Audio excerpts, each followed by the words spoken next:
축하합니다. 우선 할아버지께서 독립운동가로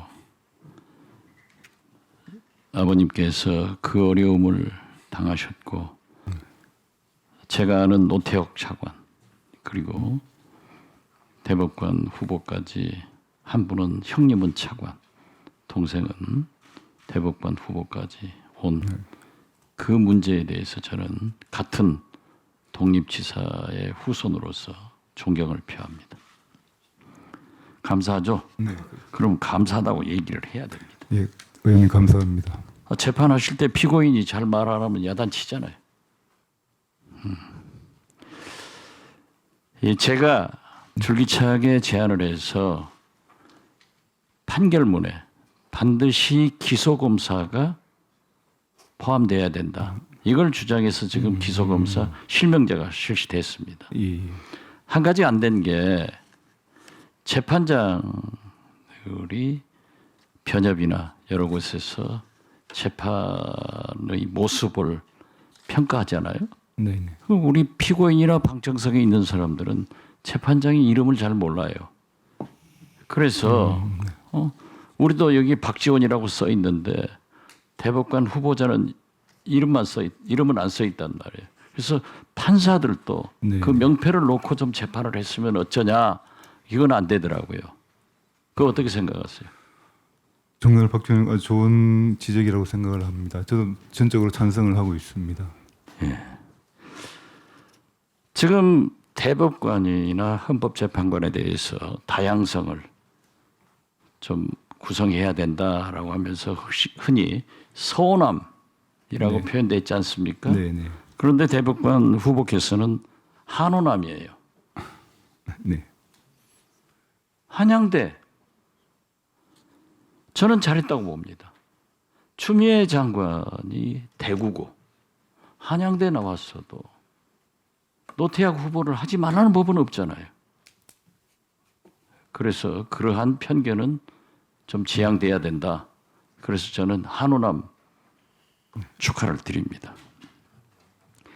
박보영 네. 전 대법관이 한양대 출신 네, 아니에요. 그렇습니다. 네. 이분이 대법관을 하고 여수 네, 여수 시법원 시골 판사를 네. 하고 있습니다.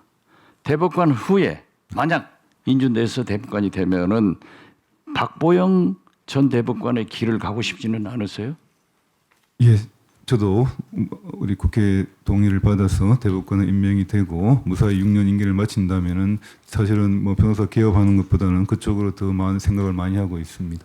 그렇게 하시는 것이 네네.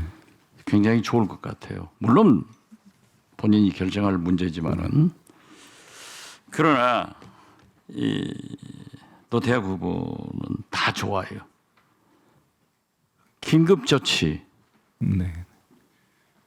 고 위반자들에 대해서 어제 JTBC도 보도를 했습니다만은 네. 억울하게 징역 살았잖아요.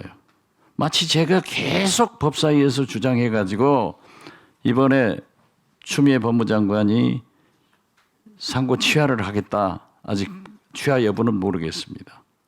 진도 간첩단 사건 등 국가보안법 위반으로 3, 40년 감옥 살고 무죄로 판결 나오고 그분들한테 보상을 했어요.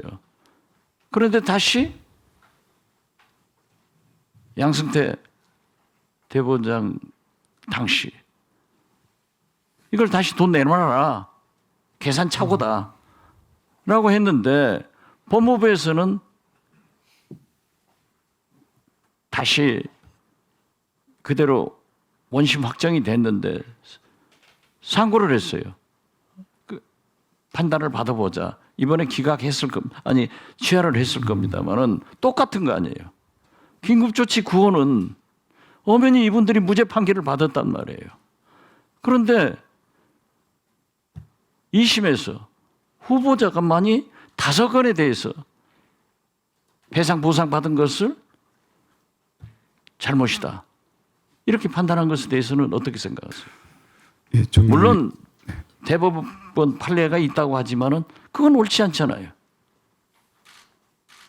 네, 그 정의원 의원님 아마 두 가지 여러 가지 말씀을 하셨는데 첫째 좀 이렇게 사실관계를 바로 잡아야 될 것은 제가 한 것은 긴급조치 위반 행위 자체는 위헌이고 법률상 무효고 그에 대해서는 당연한 것이라고 생각을 합니다.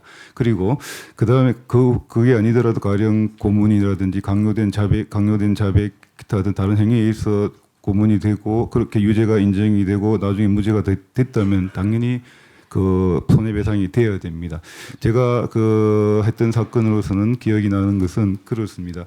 이게 아마 이제 그 당시 아마 국회의원님들께서 만들어주신 민주화 보상 운동에 의해서 아마 보상을 상당히 받았는 것 같습니다. 그래서 아마 그 법률 조항에 이게 무슨 화해와 같은 조항, 뭐 그것 때문에 그걸 이유로 다시 또 손해배상 청구하는 경우에는 그건 받아들이긴 어렵다라고 해서 그 법리상 그 해결이 법리상 그렇게 이제 할 수밖에 없는 거고 또 하나는 이런 문제인 것 같습니다.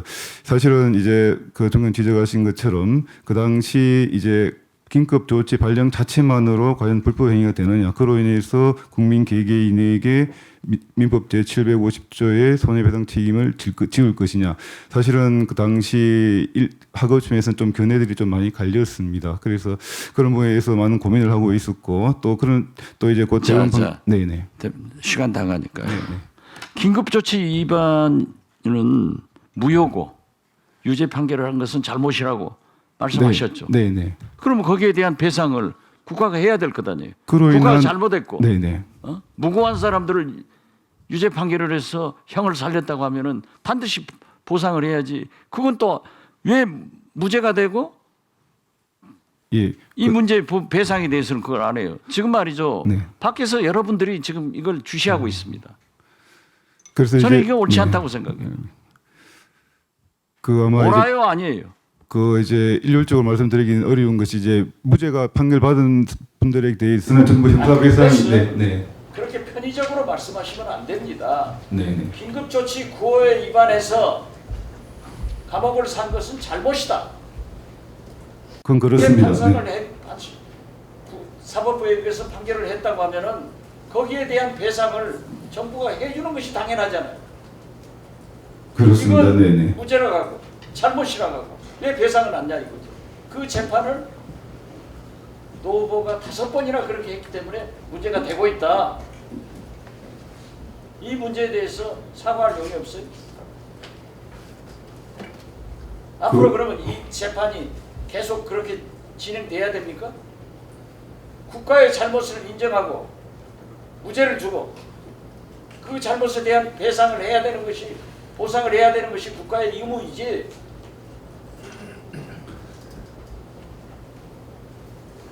어떻게 생각하세요?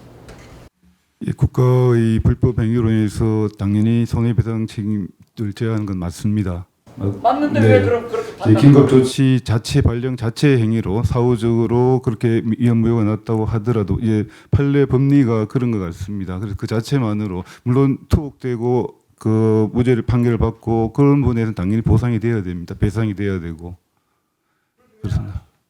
그 부분에 관해서는 그 자체만으로 그 이제 제가 기억하는 사건으로서는 그 자체만으로서 고의 불법 행위 자체로 피해를 입었다라는 부분에 대한 증거 문제가 아마 있었던 것 같습니다. 유죄 판결을 받은 네, 유죄 판결 받은 정리해 부분에 주시죠. 대해서 네. 고생한 게 사실 아니에요.